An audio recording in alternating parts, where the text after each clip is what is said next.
ವಾಸ್ತವಿಕವಾಗಿ ಉದ್ಯೋಗ ಖಾತ್ರಿಯ ಮುಂದುವರೆದ ಭಾಗವೇ ಜಿ ರಾಮ್ಜಿಯಲ್ಲಿ 3 ವಿಚಾರಗಳನ್ನು ಗಮನದಲ್ಲಿಟ್ಟುಕೊಂಡು ಕೇಂದ್ರ ಸರ್ಕಾರ ತಿದ್ದುಪಡಿ ಮಾಡಿದೆ. ಒಂದು 100 ದಿವಸಗಳ ಕೆಲಸವನ್ನು ಹಿಂದೆ UPA ಸರ್ಕಾರ ಇದ್ದಾಗ ಉದ್ಯೋಗ ಖಾತ್ರಿಯಲ್ಲಿ ಕೊಡ್ತಾಯಿತ್ತು. ಅದನ್ನು 125 ದಿವಸ ಮಾಡಿದೆ. ಅಂದರೆ 25 ದಿವಸಗಳ ಕಾಲ ಜನರಿಗೆ ಹೆಚ್ಚು ಉದ್ಯೋಗ ಸಿಗುತ್ತೆ. UPA ಸರ್ಕಾರದ ಅಂತಿಮ ದಿವಸಗಳಲ್ಲಿ 170 ರೂಪಾಯಿ ಕೊಡ್ತಾಯಿದ್ರು ಕೂಲಿಯನ್ನು. ನರೇಂದ್ರ ಮೋದಿಯವರು ಬಂದ ಸರ್ಕಾರ ಈಗ 370 ರೂಪಾಯಿ ಕೊಡುತ್ತೆ. ಅದು ಕೂಡ ಹೆಚ್ಚಾಗಿದೆ. ಭಾಳ ಮುಖ್ಯವಾದ ವಿಚಾರ ಏನಂತ ಹೇಳಿದರೆ 22,000 ಕೋಟಿ ರೂಪಾಯಿ ಭ್ರಷ್ಟಾಚಾರ ಇದರಲ್ಲಾಗಿತ್ತು.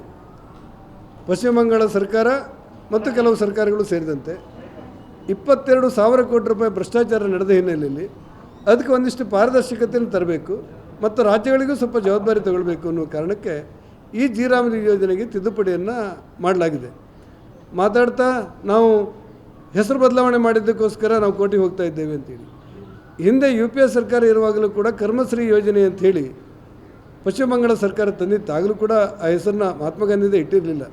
ಒಟ್ಟಾರೆ ಕೇಂದ್ರ ಸರ್ಕಾರದ ಮೇಲೆ ಒಂದಿಷ್ಟು ಆಪಾದನೆಗಳನ್ನು ಮಾಡಲಿಕ್ಕೆ, ವಿನಾಕಾರಣ ಗೊಂದಲವನ್ನು ನಿರ್ಮಾಣ ಮಾಡಲಿಕ್ಕೆ, ರಾಜಕೀಯ ಪ್ರೇರಿತವಾದಂಥ ದೂರುಗಳನ್ನು ಕೊಡಲಿಕ್ಕೆ ಇಂಥ ಚರ್ಚೆ ನಡೀತು ಅಂತ ನನಗನ್ಸುತ್ತೆ.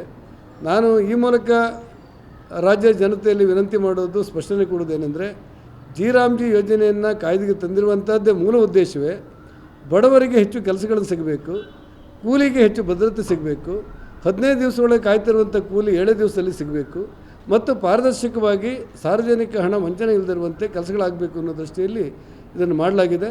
ಆದರೆ ಇದರ ವಾಸ್ತವಿಕತೆಯನ್ನು ಜನಸಾಮಾನ್ಯರು ಅರ್ಥ ಮಾಡಿಕೊಳ್ಬೇಕು. ಕಾಂಗ್ರೆಸ್ ಸರ್ಕಾರದ ಈ ತಪ್ಪು ದೂರುಗಳಿಗೆ ಯಾರೂ ಕೂಡ ಕಿವಿ ಕೊಡಬಾರ್ದು ಅಂತ ನನ್ನ ವಿನಂತಿ.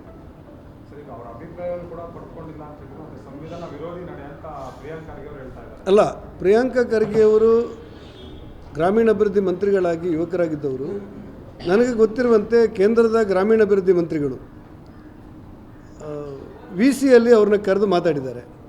ಇವತ್ತು ಕೂಡ ನಾನು ಕೇಂದ್ರದ ಗ್ರಾಮೀಣಾಭಿವೃದ್ಧಿಯ ಕೆಲವು ಅಧಿಕಾರಿಗಳನ್ನು ಕರೆದು ಏನಾಗಿದೆ ಅಂತೇಳಿ ಕೇಳಿದೆ. ಅವ್ರು ಹೇಳ್ತಾರೆ, ಕರ್ನಾಟಕದ ಮಂತ್ರಿಗಳು ಕೂಡ ವಿಡಿಯೋ ಕಾನ್ಫರೆನ್ಸಲ್ಲಿ ಬಂದು ಕೇಂದ್ರ ಮಂತ್ರಿಗಳ ಜೊತೆಲಿ ಮಾತಾಡಿದ್ದಾರೆ. ಎಲ್ಲ ರಾಜ್ಯ ಸರ್ಕಾರಗಳನ್ನು ಇವರು ಭಾಳ ಮುಖ್ಯವಾದ ದೂರ ಏನಂತ ಹೇಳಿದರೆ, ವಿ ರಾಮ್ಜಿಯೂ ಕೂಡ ಇನ್ನೂ ಅನುಷ್ಠಾನ ಮಾಡಿಲ್ಲ, ನಿಯಮಗಳನ್ನು ರೂಪಿಸಿಲ್ಲ ಅಂತ ಹೇಳಿರ್ತಾರೆ. ಆದರೆ ವಾಸ್ತವಿಕವಾಗಿ ಏನಂದರೆ, ನಿಯಮಗಳನ್ನು ರೂಪಿಸುವುದು ಕೆಲವು ಸಾರಿ ರಾಜ್ಯದ ಎಲ್ಲ ರಾಜ್ಯಗಳ ಅಭಿಪ್ರಾಯವನ್ನು ಕ್ರೋಢೀಕರಿಸುವಾಗ ಕೆಲವು ವಿಳಂಬ ಆದರೆ ಹಿಂದಿನ ಕಾಯ್ದೆ ಮುಂದುವರಿತದೆ.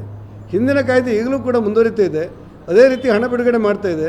ಹೊಸ ಕಾಮಗಾರಿಯನ್ನು ಕೈಗೆತ್ತಿಕೊಳ್ಳಿಕ್ಕೆ ಅವಕಾಶಗಳಿದೆ ಮತ್ತು ಆದ ಕಾಮಗಾರಿಗೆ ಹಣ ಪಾವತಿಯನ್ನು ಮಾಡುವಂಥ ವ್ಯವಸ್ಥೆಗಳು ಇದೆ. ಕೆಲವು ಸಾರಿ ಹೊಸ ಕಾನೂನು ಬಂದಾಗ ನಿಯಮಗಳನ್ನು ರೂಪಿಸುವಾಗ ವಿಳಂಬ ಆಗುತ್ತೆ. ನಾನು ನೆನಪಿಗೋಸ್ಕರ ಹೇಳಿದೆ ನಿಮಗೆ, ಹಿಂದೆ ಸಿದ್ದರಾಮಯ್ಯನ ಸರ್ಕಾರ ಇರುವಾಗ ಒಂದು ಕಾಯ್ದೆನ ತಗೊಂಡು ಬಂದಿದ್ದರು, ಮೂಢನಂಬಿಕೆ ಬಗ್ಗೆ ಏನೋ ಕಾಯ್ದೆ ತಗೊಂಡು ಬಂದಿದ್ದರು. ನನಗೆ ಗೊತ್ತಿದ್ದಂಗೆ ಇವತ್ತಿನವರೆಗೂ ಕೂಡ ಅದಕ್ಕೆ ನಿಯಮಗಳನ್ನು ರೂಪಿಸಿದಂಥ ಉದಾಹರಣೆಗಳಿಲ್ಲ. ಅದು ಮಾಡಬೇಕಂತ ನಾನು ಹೇಳಿದ್ದಲ್ಲ, ನಾವು ಅದಕ್ಕಾಗಿ ವಿರೋಧ ಮಾಡಿದ್ದೀವಿ. ಅಂದರೆ ಕೆಲವು ಕಾಯ್ದೆಗಳನ್ನು ತಂದಾಗ ಒಂದಷ್ಟು ಸಮಯ ಹಿಡಿತದೆ ಅದಕ್ಕೆ, ಆಗ ಹಿಂದಿನ ಕಾಯ್ದೆ ಊರ್ಜಿತವಾಗಿ ಮುಂದೆ ಹೋಗ್ತದೆ. ಎಲ್ಲ ರಾಜ್ಯಗಳಿಗೂ ಕೂಡ ಸ್ಪಷ್ಟವಾದ ಮಾಹಿತಿಯನ್ನು ಕೇಂದ್ರ ಸರ್ಕಾರದಿಂದ ಕೊಡಲಾಗಿದೆ.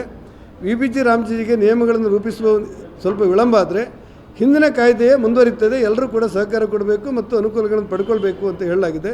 ಇಷ್ಟಿದ್ದೂ ಕೂಡ ಕೇಂದ್ರ ಸರ್ಕಾರದ ಮೇಲೆ ಆಪಾದನೆ ಮಾಡ್ತಾ ಇರೋದು ದುರದೃಷ್ಟ ಅಂತ ಹೇಳಬೇಕಾಗಿದೆ.